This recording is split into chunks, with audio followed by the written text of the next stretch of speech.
कि बांग्लादेश में इस वक्त जबरदस्त बवाल मचा है। शेख हसीना को फांसी की सजा के विरोध में अवामी लीग के कार्यकर्ता सड़कों पर उतरे हैं। अवामी लीग ने आज बांग्लादेश बंद का ऐलान भी किया है। यूनिस सरकार को उखाड़ फेंकने का आह्वान किया गया है। दरअसल बांग्लादेश की इंटरनेशनल क्राइम ट्रिब्यूनल ने पूर्व प्रधानमंत्री शेख हसीना को फांसी की सजा सुनाई है, जिसके बाद से बांग्लादेश में जबरदस्त बवाल मचा हुआ है। शेख हसीना के समर्थक सड़कों पर उतरे हुए हैं। बांग्लादेश में शहर शहर फैसले का विरोध हो रहा है।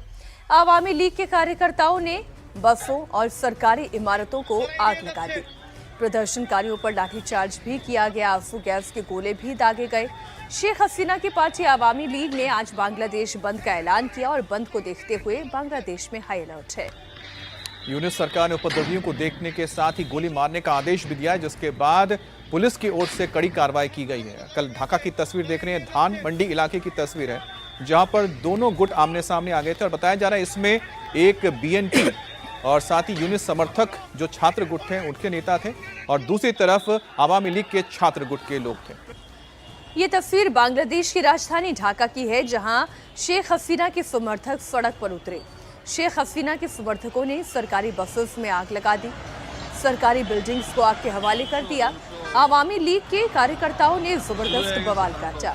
शेख हसीना को फांसी दिए जाने का विरोध कर रही है अवामी लीग के कार्यकर्ता।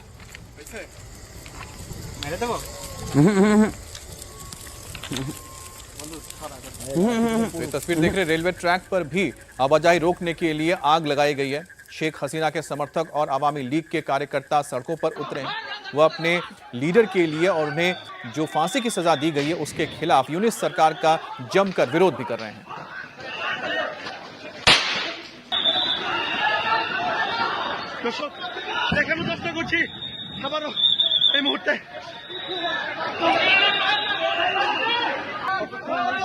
हसीना के समर्थकों को इस दौरान बांग्लादेश की पुलिस ने दौड़ा दौड़ा कर पीटा भी। अब इनके पास और कोई चारा नहीं है। दरअसल अगर कानूनी रूप से देखें तो निष्पक्ष क्या ये फैसला कहा जाएगा? शेख हसीना जिस दिन से बगावत हुई है उस दिन से वो भारत में शरण लिए हुए हैं। उनकी जान पर खतरा है। वो अपनी पैरवी करने के लिए बांग्लादेश तक नहीं जा सकती। ऐसे में उन्हें फांसी की सजा सुना देना, प्रदर्शनकारी जाहिर है सड़क पर आने ही थे, लेकिन प्रदर्शनकारियों को तितर बितर करने के लिए आंसू गैस के गोले दागे गए।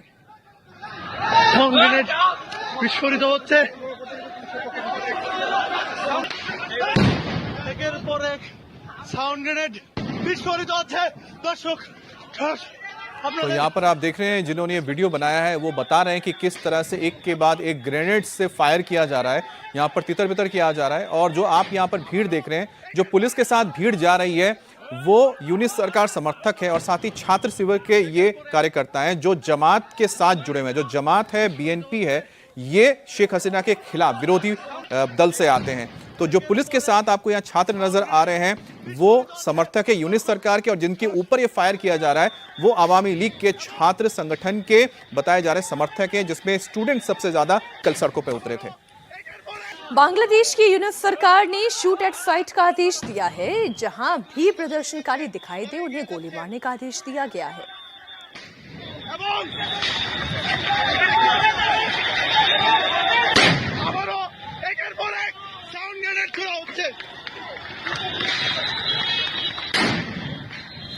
बांग्लादेश की अंतरिम सरकार ने शेख हसीना समर्थकों के आंदोलन को कुचलने के लिए सेना को सड़क पर उतार दिया है।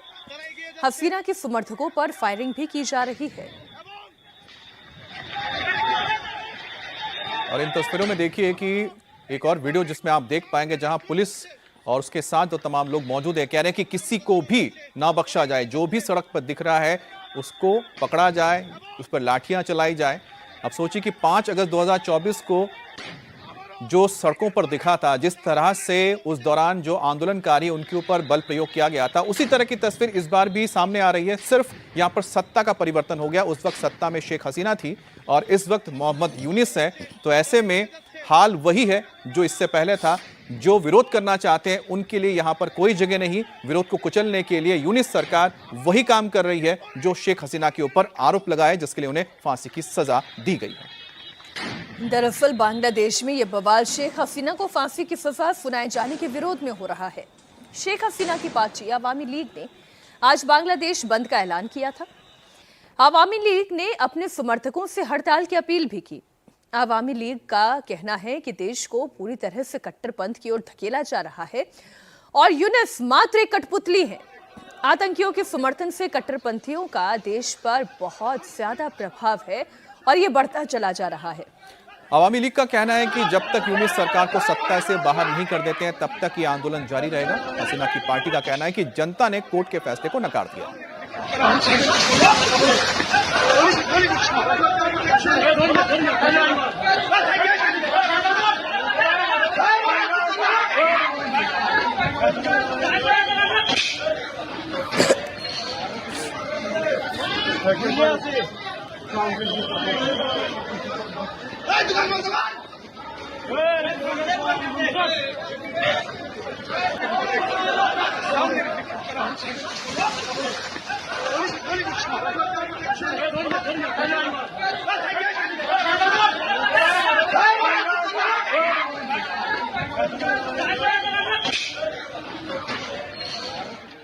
ঘোষণা করেছে এ রায়কে বাংলার জনগণ। जो फैसला दिया गया है उसे बांग्लादेश की जनता नहीं मानती। हम ये साफ तौर पर कहना चाहते हैं कि जब तक ये अवैध यूनुस सरकार पीछे नहीं हटती तब तक ये संघर्ष जारी रहेगा। मैं बांग्लादेश के हर एक नागरिक को बांग्लादेश के प्रधानमंत्री, नेता और शेख मुजीब की बेटी की तरफ से सलाम भेज रहा हूँ। इस जालिम सरकार से मुक्ति के लिए सड़क पर आओ। यूनुस सरकार को इस्तीफा देने के लिए मजबूर करना पड़ेगा। मैं सभी योद्धाओं से कहूंगा कि वो इस लड़ाई को जारी रखें, इस संघर्ष को और तेज करें।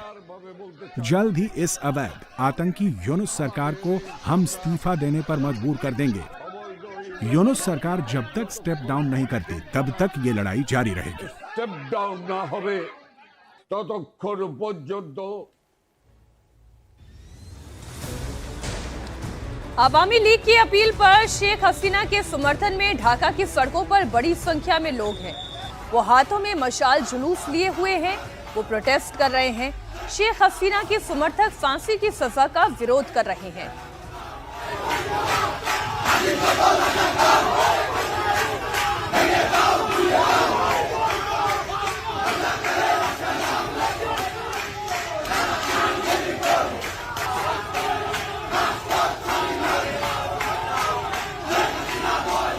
तो बांग्लादेश की अदालत के फैसले पर पूर्व पीएम शेख हसीना का रिएक्शन भी सामने आया है। शेख हसीना ने फैसले पर सवाल उठाते हुए कहा है कि फैसला एक गलत तरीके से बने ट्रिब्यूनल का है। उन्होंने फैसले को पक्षपाती और राजनीति से प्रेरित बताया क्योंकि उनका पक्ष सुना ही नहीं गया। और उन्होंने ये भी कहा है कि इस फैसले से साबित होता है कि अंतरिम सरकार में कट्टरपंथियों का बोलबाला है और ये आवामी लीग को खत्म करने के लिए ये इनके बेशर्म इरादे उजागर होती हैं।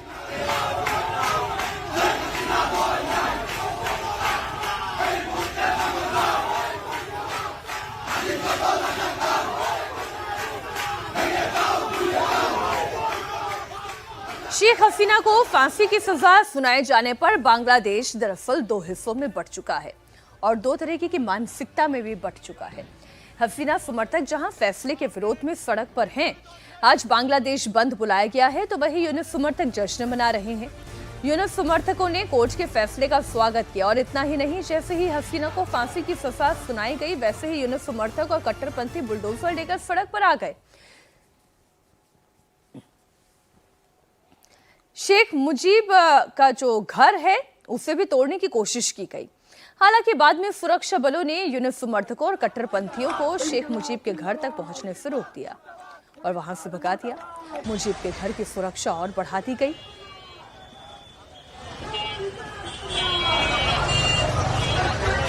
तो ये तस्वीरें आप देख रहे हैं जब यूनुस के समर्थक और जमात के समर्थक सड़कों पर उतरे और शेख मुजीबुर रहमान, जिन्हें माना जाता है is the founder of Bangladesh, जिन्होंने बांग्लादेश की नींव रखी थी पाकिस्तान से आज़ादी मिलने के बाद, उनके घर को तोड़ने के लिए पहुंचे हैं। क्योंकि जमात 1971 से पहले भी लगातार पाकिस्तान का समर्थक था। वो नहीं चाहता था कि पाकिस्तान से बांग्लादेश अलग होकर अलग राष्ट्र बने और यही वजह की जैसे ही शेख हसीना सत्ता से हटी, जमात एक बार फिर से एक्टिव हुआ और जमात के साथ जो जुड़ा हुआ छात्र शिविर है उसने पूरे इस आंदोलन को चलाया था। और बीएनपी जो खालिदा जिया की पार्टी है उसके समर्थक भी सड़कों पर उतरे हैं और ये तमाम जो विरोधी पार्टियां इस वक्त शेख हसीना के पार्टी हो चाहे उनके परिवार के कोई भी निशानी हो उसे पूरी तरह से खत्म करना चाहते हैं, क्योंकि इनका ईमान इस वक्त पाकिस्तान के साथ है और पाकिस्तान के साथ एक बार फिर से वो जुड़ाव की बात भी करते हैं। तो बांग्लादेश में इस वक्त जो हालात है बहुत ही तनावपूर्ण है। एक तरफ है अवामी लीग जो पूरी तरह से शेख हसीना और साथ ही साथ एक आज़ाद मुल्क चाहता है, जिसका सपना करोड़ों बांग्लादेशियों ने देखा था, जिसमें हिंदू भी शामिल है, मुसलमान भी शामिल है, जो शेख मुजीबुर रहमान के साथ जुड़े। और दूसरी तरफ जमात और उसके सोच वाले कट्टरपंथी पार्टियां जो इस वक्त यूनिस को समर्थन दे रहे हैं और जिसका यूनिस संरक्षण भी कर रहे हैं। थोड़ा आपको एक साल पहले लिए चलते हैं। पिछले साल 5 अगस्त के बाद से शेख हसीना भारत में है। बांग्लादेश में तख्ता पलट के बाद से ही भारत में वो शरण लिए हुए हैं। शेख हसीना को सजा मिलने के बाद बांग्लादेश की सरकार ने शेख हसीना को सौंपने की अपील की है। बांग्लादेश की विदेश मंत्रालय का कहना यह है कि भारत और बांग्लादेश के बीच में प्रत्यर्पण समझौता है, इसलिए भारत सरकार की जिम्मेदारी बनती है कि वो शेख हसीना को सौंप दे। भारत सरकार की ओर से इसका जवाब भी दिया गया। भारत सरकार ने कहा कि एक निकट पड़ोसी होने के नाते बांग्लादेश के लोगों के सर्वोत्तम हितों का ख्याल रखने और उनके देश में शांति, लोकतंत्र और स्थिरता लाने के लिए भारत भी प्रतिबद्ध है। हालांकि इस जवाब में इतना तो समझ में आ रहा है कि शेख हसीना को भारत अभी तो सपोर्ट करने वाला नहीं है, क्योंकि साल भर से अगर शेख हसीना उस देश में नहीं है फिर भी वहां पर शांति कायम नहीं हो पाई। आज भी अगर सड़कों पर आगजनी की नौबत आ रही है तो इसका मतलब ये है कि कारण केवल शेख हसीना नहीं है, वहां की कट्टरपंथी सरकार भी हो सकती है।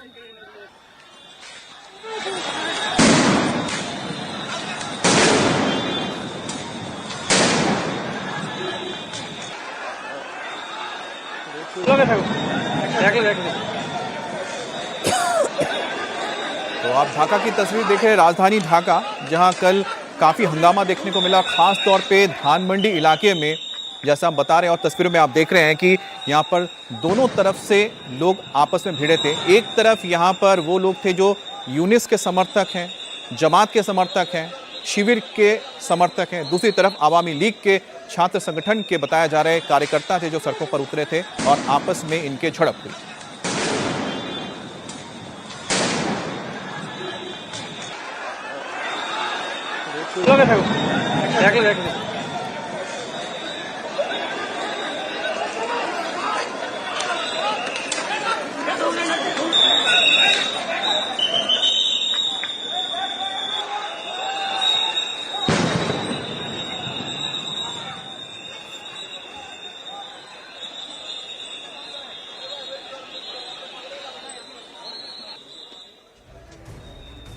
और बांग्लादेश में शटडाउन की कॉल दी गई है और उससे पहले सेना हथियार लेकर मैदान में उतर चुकी है। शूट एट साइट का ऑर्डर दिया जा चुका है।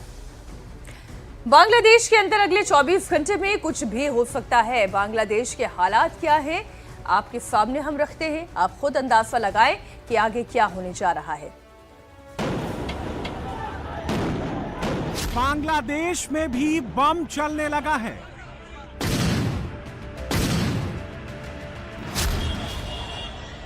ढाका में आग लगी है, बवाल मचा है।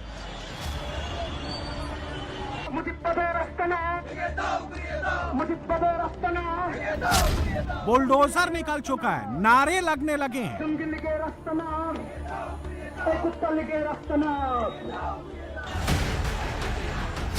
लाठी डंडे लेकर भीड़ सड़क पर उतर आई है।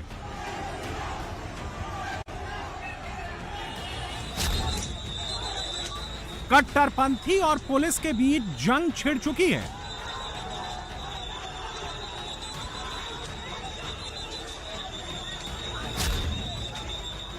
पुलिस पर अटैक का पहला ट्रेलर दिखा गया है।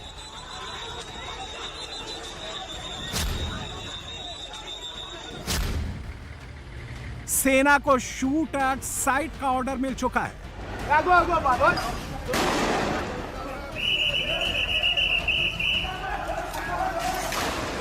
बांग्लादेश में चिंगारी भड़क चुकी है, दंगाइयों की फौज काम पर लग चुकी है।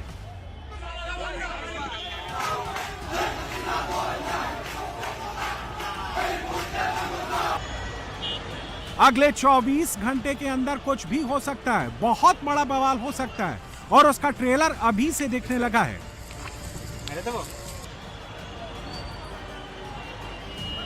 बांग्लादेश में अवामी लीग के नेता हबीब हसन के घर को आग लगा दी गई है। बाहर कट्टरपंथियों की टोली खड़ी है। घर धू धू कर जल रहा है। गली गली में दंगे शुरू हो चुके हैं। जहां देखो वहां धुआं ही धुआं निकल रहा है। यह तस्वीर ढाका के धान मंडी के बाहर की है, जहां दंगाइयों की टोली बुलडोजर लेकर खड़ी हो गई। कट्टरपंथियों की टोली शेख मुजीब का घर ढहाने पर अड़ गई। नारे लगने शुरू हो गए। जमात की फौज पुलिस से भिड़ गई। खूब लाठियां चली। जमकर बवाल हुआ। कट्टरपंथियों की टोली ने पुलिस पर भी हमला बोल दिया।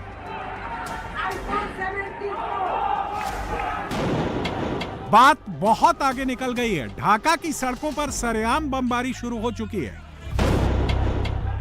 फौज के सामने ही बीएनपी और जमात के कट्टरपंथी सरेआम बम बरसा रहे हैं। नकाबपोश कट्टरपंथी खुलकर तांडव कर रहे हैं। गाड़ियों को आग लगाई जा रही है। बैंक, सरकारी दफ्तर, जो दिख रहा है उसी में बारूद बरसाया जा रहा है। यूनुस की फौज और पुलिस बीएनपी के सामने बेबस हो चुकी है। पेड़ काटकर हाईवे जाम कर दिए गए हैं। सेना और पुलिस का रास्ता बंद कर दिया गया है। शेख हसीना के समर्थक भी सड़क पर उतरे हुए हैं। रैलियां शुरू हो चुकी हैं। नारों का शोर बढ़ता जा रहा है। कोई भी पीछे हटने को तैयार नहीं है।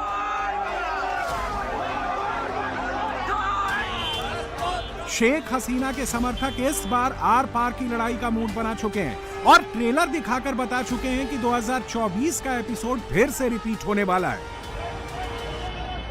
जुलाई 2024 में बांग्लादेश की हिंसा पूरी दुनिया ने देखी है।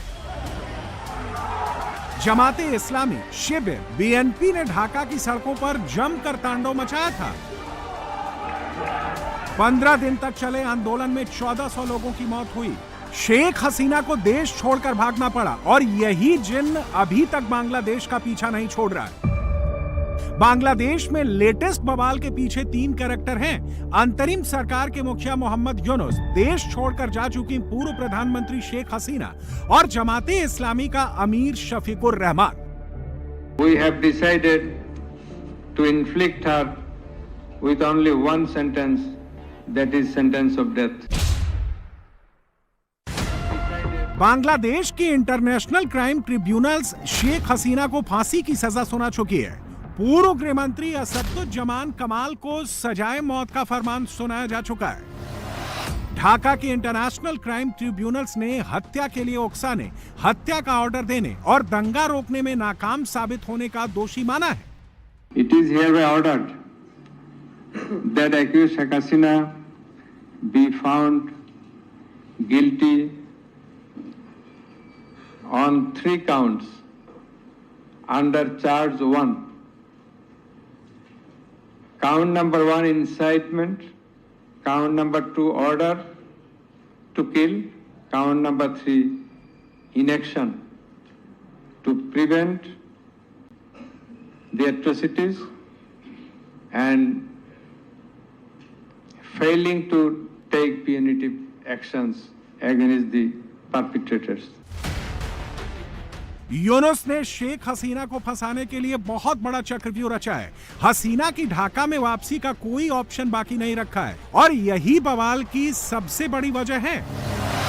शेख हसीना को फांसी की सजा के खिलाफ अपील करने के लिए 30 दिन का वक्त दिया है। शेख हसीना अपनी अपील बांग्लादेश की सुप्रीम कोर्ट में दाखिल कर सकेंगी, लेकिन इसके लिए कोर्ट ने शर्त रख दी है कि शेख हसीना देश से बाहर रहकर अपील दायर नहीं कर सकेंगी। याचिका के लिए उन्हें खुद बांग्लादेश में मौजूद रहना ही होगा, जो मौजूदा सिचुएशन में पॉसिबल नहीं दिख रहा है। कोर्ट का फैसला आते ही अवामी लीग समर्थक पूरी तरह से एक्टिव हो चुके हैं। फैसले के खिलाफ नारेबाजी शुरू हो चुकी है। আজ যে রায় ঘোষণা করেছে, এ রায়কে বাংলার জনগণ প্রত্যাখ্যান করে। এই রায়কে বাংলার জনগণ মানে না, মানবে না। এই রায়ের প্রতিবাদে আগামীকাল সারা বাংলাদেশে সকাল সন্ধ্যা শাটডাউন পালিত হবে এবং আমরা পরিষ্কারভাবে বলতে চাই আমাদের এই সংগ্রাম অবৈধ ইউনূস সরকার যতক্ষণ পর্যন্ত না স্টেপ ডাউন না হবে ততক্ষণ পর্যন্ত আমাদের সংগ্রাম আমাদের লড়াই আরো তীব্র থেকে তীব্রতর হবে। সুপ্রিয় ভাই এবং বোনেরা, এই জালেম সরকারের কাছ থেকে মুক্তি পেতে হলে এই জালেম সরকারকে, এই খুনি ইউনূস সরকারকে পদত্যাগে বাধ্য করতেই হবে। आवामी लीग ने बांग्लादेश बंद की कॉल दे दी है। 18 नवंबर को आवामी लीग सड़कों पर होगी। दूसरी ओर जमात के कट्टरपंथी होंगे। अगले 24 घंटों के अंदर बांग्लादेश में कुछ भी हो सकता है। जुलाई 2024 फिर से रिपीट हो सकता है। बांग्लादेश में फिर से तख्ता पलट भी हो सकता है। शेख हसीना की तरह यूनुस की कुर्सी भी जा सकती है। बिना चुनाव कराए यूनुस को भागना पड़ सकता है। अब सिचुएशन कभी भी बिगड़ सकती है। क्यों, समझ लीजिए। कोर्ट के फैसले पर शेख हसीना ने कहा है कि ये पक्षपात और राजनीति से प्रेरित फैसला है। फांसी की सजा की मांग ये बताती है कि अंतरिम सरकार में चरमपंथी लोगों का बोलबाला है। पूरी प्रक्रिया देश की निर्वाचित प्रधानमंत्री को हटाने और आवामी लीग को राजनीतिक तौर पर खत्म करने का बेशर्म और जानलेवा इरादा है। शेख हसीना जो कह रही हैं वो बात बांग्लादेश का बच्चा बच्चा जानता है। सभी को पता है कि चुनाव से पहले शेख हसीना की एंट्री बैन करने के लिए पूरा ड्रामा रचा गया है। इसलिए आवामी लीग के समर्थक एक्टिव हो चुके हैं और यूनुस सरकार की सांसें फूल चुकी हैं। पिछले 4 दिन से ढाका में बड़े बड़े मशाल जुलूस निकाले जा रहे हैं। यूनुस के इस्तीफे की मांग बहुत तेजी से चल रही है। हसीना समर्थक पूरे लाभ लश्कर के साथ सड़क पर उतरे हुए हैं। अमेरिका तक में यूनुस की अंतरिम सरकार के खिलाफ प्रोटेस्ट हो रहे हैं। अवामी लीग के समर्थकों की एक ही डिमांड है कि यूनुस को बांग्लादेश से निकाला जाए, कट्टरपंथी सोच वाली सरकार को गिराया जाए। इसलिए अवामी लीग अब किसी भी बड़े आंदोलन का ऐलान कर सकती है। बांग्लादेश की सड़कों पर इस वक्त एक और कट्टरपंथियों की टोली है जो मुजीब का घर गिराने पर तुली है, दंगा भड़काने के लिए फ्रंट लाइन पर खड़ी है। दूसरी ओर शेख हसीना के समर्थक हैं जो यूनुस को हटाने पर अड़े हैं। तीसरी ओर यूनुस की फौज है जिसके पास शूट एट साइट का ऑर्डर है। बात अब कभी भी बिगड़ सकती है। सिचुएशन अब कभी भी खराब हो सकती है। जमात और बीएनपी के कट्टरपंथियों की टोली एक्टिव हो चुकी है। ढाका को जलाने का सामान लेकर सड़क पर उतर चुकी है। ढाका की धान मंडी में कट्टरपंथियों की टोली ने जमकर बवाल किया है। लाठी डंडे सब चले, टीयर गैस तक छोड़नी पड़ी। इसका मकसद सिर्फ और सिर्फ ढाका को जलाना नहीं है। 32 धान मंडी बांग्लादेश के जनक शेख मुजीब का घर रहा है। उन्होंने बांग्लादेश की आजादी की लड़ाई इसी घर में रहकर लड़ी। आजादी के बाद इसी घर से सरकार चलाई और इसी घर में उनका कत्ल किया गया। 5 अगस्त 2024 को शेख हसीना ने जब बांग्लादेश छोड़ा था, उसके तुरंत बाद कट्टरपंथियों ने इस घर को आग लगा दी थी। शेख मुजीब की बड़ी बड़ी मूर्तियां गिरा दी गई थी। अब एक बार फिर जमातियों की टोली की नजर इसी घर पर आ टिकी है। एक बार फिर शेख हसीना के बहाने मुजीब को टारगेट किया जा रहा है। शेख हसीना के खिलाफ जब कोर्ट में सुनवाई चल रही थी तभी जमातियों की टोली ने इस घर की ओर कूच कर दिया था और इस बार निशानी मिटाने के लिए बुलडोजर भी साथ लेकर आए थे। कट्टरपंथियों को पता है कि अगर इस घर को नुकसान पहुंचा तो देशभक्त बांग्लादेशी भड़क सकते हैं, दंगा फैल सकता है और यही जमातियों की टोली चाहती है। शेख हसीना समर्थकों के पास कोई ऑप्शन नहीं है। नेता शेख हसीना को बचाना है, पार्टी को बचाना है, कट्टरपंथियों से लड़ना है तो घर से बाहर निकलना ही पड़ेगा, जहां उनका मुकाबला सीधे कट्टरपंथियों से होना है। इसलिए अब कभी भी बांग्लादेश में नया टकराव शुरू हो सकता है। सड़क पर जंग छिड़ सकती है।